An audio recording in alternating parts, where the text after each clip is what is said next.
Good morning, students of class 7. Please take out your textbook, science, and turn to page number 82. Yes, page number 82, you will see that the heading is given Main Features of Rutherford's Model. Main features of Rutherford's model. So there are some points given. Children, you have to learn all the points of Rutherford's model. Well, definitely I am going to discuss each of the points so that it becomes easier for you to understand. So let's begin. Number 1. Atom consists of a heavy and positively charged part at its center called nucleus. Children, I would like to take notice of the fact that the nucleus forms the central part of the atom. Yes, the nucleus forms the central part of the atom.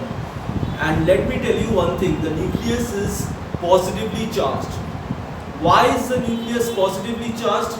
The nucleus is positively charged due to the presence of positively charged particles called protons inside the nucleus. Yes, the nucleus of the atom consists of positively charged particles called protons. That is why the nucleus is considered to be positively charged, because of the presence of positively charged particles called protons. Number 2. The entire mass of atom resides in its nucleus and is equal to the sum of the masses of protons and neutrons. Since the mass of electron is negligible, well, let me tell you students, atom consists of protons, neutrons and electrons. Protons are positively charged particles. I repeat once again, protons are positively charged particles, electrons are negatively charged particles, and neutrons are uncharged particles. That means neutrons are neither positively charged nor negatively charged. Neutrons are uncharged particles. Now, let me tell you one thing, students. Protons and neutrons are inside the nucleus of the atom. Yes, protons and neutrons are inside the nucleus of the atom. But the electrons do not reside inside the nucleus of the atom. Electrons revolve around the nucleus in certain orbits. I will discuss that later. Okay, electrons do not reside inside the nucleus. Electrons revolve around the nucleus in orbits. Number 3. The volume occupied by nucleus is very less as compared to the total volume of the atom. I hope you understand this. The volume means the size of the nucleus is very less as compared to the total size of the atom. The atom consists a lot of empty space around the nucleus. That is why in the third point it was mentioned that the size of the nucleus is very less compared to the size of the atom. Children, you have to imagine this. The nucleus forms the central part of the atom. The core of the atom is the nucleus, and inside the nucleus there are positively charged particles called protons and inside the nucleus there are positively charged particles called protons and uncharged particles called neutrons. And around the nucleus, in some fixed orbits, there are electrons which revolve continuously. Number 5. Electrons revolve around the nucleus in closed orbits, and almost all the space around the nucleus is occupied by the revolving electrons.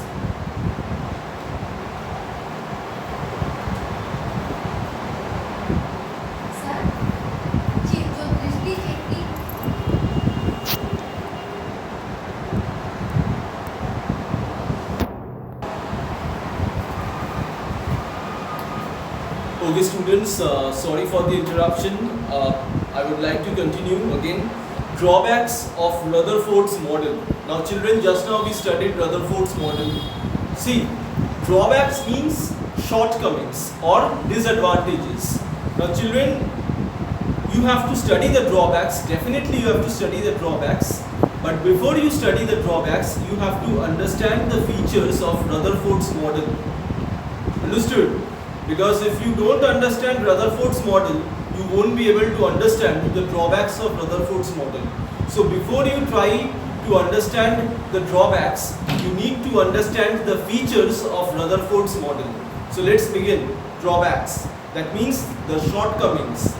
So according to classical theory of electromagnetism, if a charged particle revolves around oppositely charged particle, the former one will radiate energy resulting to decrease in its speed. The circular orbit becomes spiral gradually due to such release of energy and electron finally falls on the nucleus. But this does not happen. Now let me tell you one thing, students. According to classical theory of electromagnetism, the person was called Maxwell. Yes, Maxwell. He was the first person to point out the drawback of Rutherford's model. According to his classical theory of electromagnetism, when a charged particle revolves around oppositely charged particle, then what will happen? The former one will radiate energy. Children, in this case, you will notice that the electrons are negatively charged particles, and I have said earlier that protons are positively charged particles which are inside the nucleus. So when the electrons, that means the negatively charged particles, are revolving around the nucleus which is positively charged, what will happen? According to the classical theory of electromagnetism, there will be radiation of energy. Yes, there will be radiation of energy. So what will happen? The path will gradually become spiral and the electron will eventually fall on the nucleus. Children, if you have not understood, let me explain in a simpler way. You must remember that like charges repel and opposite charges attract. Yes, like charges repel and opposite charges attract. Now, protons are positively charged particles which are inside the nucleus, whereas electrons are negatively charged particles which revolve around the nucleus in certain fixed orbits. So, what happens? According to classical theory of electromagnetism, opposite charges will definitely attract, so the electrons will be pulled towards the nucleus. Yes, you are right. The electrons will be pulled towards the nucleus. Why the electrons will be pulled towards the nucleus? Because electrons are negatively charged particles and the nucleus is positively charged due to the presence of protons. So what will happen? The circular path will gradually become spiral and the electron will ultimately fall on the nucleus. But this does not happen actually. So Rutherford was not able to explain this part, that why is the electron not pulled towards the nucleus. According to the classical theory of electromagnetism, the electron should be pulled towards the nucleus because electron is negatively charged and nucleus is positively charged. But no such thing is happening. And number two, Rutherford had proposed that electrons revolve around the nucleus in fixed orbits. However, he did not specify the number of electrons in each orbit. Yes, Rutherford did not mention the number of electrons in each orbit.